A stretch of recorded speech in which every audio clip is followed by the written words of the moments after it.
Une fois de plus, les records olympiques les plus impressionnants concernent le budget et l'argent.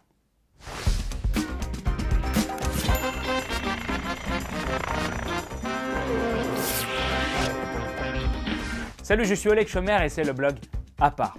Les JO de Tokyo ont battu les records avant même qu'ils aient commencé. Cette année, la fête est ternie par la pandémie qui dicte les règles. Pas de spectateurs dans les tribunes, les sportifs se remettent les médailles eux-mêmes pour éviter tout contact physique. Ce n'est pas les seules règles absurdes. Par exemple, les joueurs de ping-pong n'ont pas le droit de toucher les tables de tennis et souffler sur les balles. Pourtant, tous les jours, on recense de nouveaux cas de Covid dans le village olympique.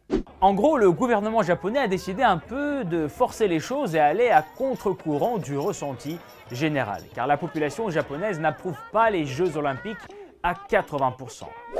On a essayé d'éteindre la flamme olympique avec un pistolet à eau et les manifestations, elles, ne s'éteignaient même pas pendant l'ouverture.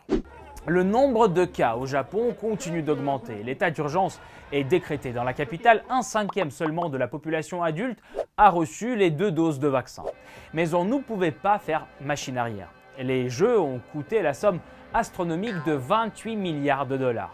Et leur report d'un an, 2,8 milliards en plus.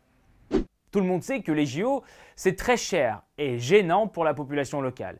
Mais si avant, on s'arrachait le droit de recevoir les Jeux, aujourd'hui, les choses changent. Les demandes de candidature sont remises avec moins d'enthousiasme. Par exemple, les compétitions de 2003 auront lieu à Brisbane, en Australie.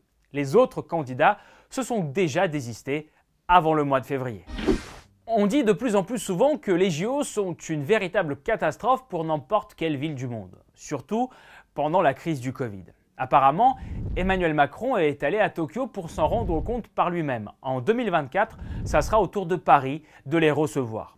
Et les Français comptent faire des économies. Sur le site officiel des Jeux, Paris annonce un budget de 4 milliards. Et pas un rond de l'État. Les investisseurs privés devraient s'y mettre. Une blague que les Japonais apprécieraient sûrement, car eux aussi avaient un budget de 7,3 milliards, qui a triplé par la suite.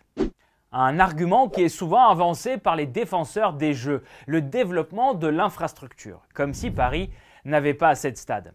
Les Parisiens ne sont pas non plus vraiment enchantés par ce qui les attend. Reste à voir si leurs craintes se réaliseront dans 3 ans.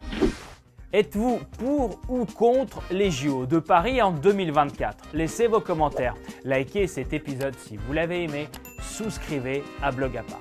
Ciao, bye.